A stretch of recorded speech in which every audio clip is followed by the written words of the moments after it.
have the way that the lights look, with the center two replaced with CAN bus compatible LEDs. I'm going to take out these bulbs and switch these whites out for blues.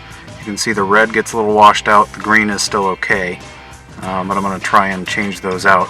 In order to switch the bulbs, you'll have two screws that are underneath the gauge hood, and you will be able to, they'll be up underneath right by where the sides of the steering column are, actually, and you will be able to kind of pull it straight back toward you if you haven't taken it off before. So fairly straightforward process. So here you'll be able to sort of see, maybe a little bit on the back side here,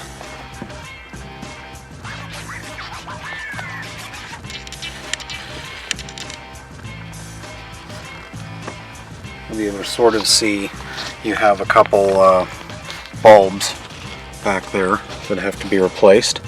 So I'm going to pull those out and swap out a couple for the blue LEDs that I just got and show you what they look like. Here's what it looks like with the gauge cluster removed. There's 4 screws that come here, just down here below the gauge cluster where these pins are that help to locate right here, that help to locate the gauge cluster. And there's the speedo cable, which if you haven't messed with that before, there's a button you press kind of at the back of the speedo cable, and you'll be able to see, hopefully here, that when you press that button the little claw disengages and you can slide the gauge cluster out. Then you just have 3 wires, the defroster wire up here. You have the wire that I think carries actually all the tack signal and a bunch of the other stuff from the ECU. Then you have most of the actual lighting control wire, and you'll notice, maybe, you can't really see it, there's another little red wire running up to that. That's how I've powered my vacuum gauge, which at the moment is just a vacuum gauge.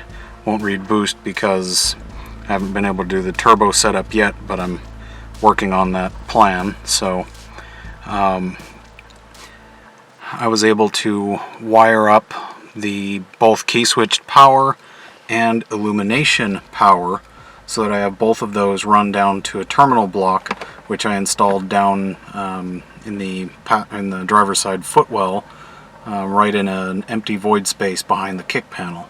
So I'll show you that when I get some more light to use. Okay, so here is the back.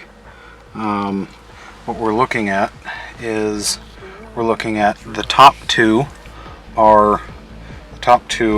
lights are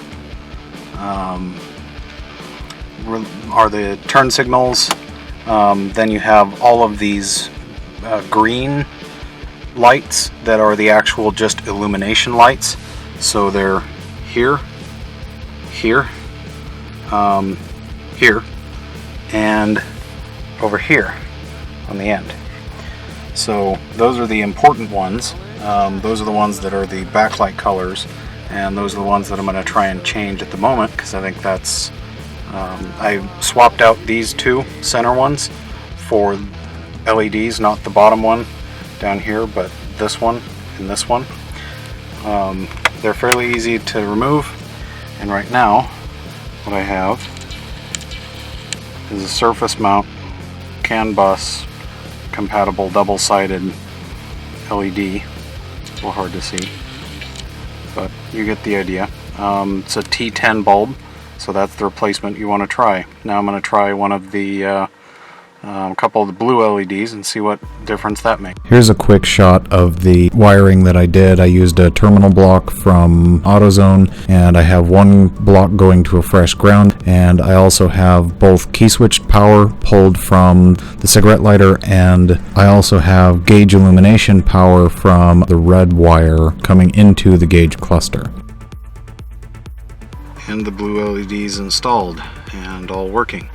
I had one dead one out of the package. I recommend ordering a package of 20 if you do the eBay specials, because you never know how many will work. So yeah, I dig it. I really like it. I think it's a different color, and it'll be a different flavor for when I get to use the lights now that it's dark again. Pretty cool. Pretty cool effect. I really dig it. I like it. All blue and new.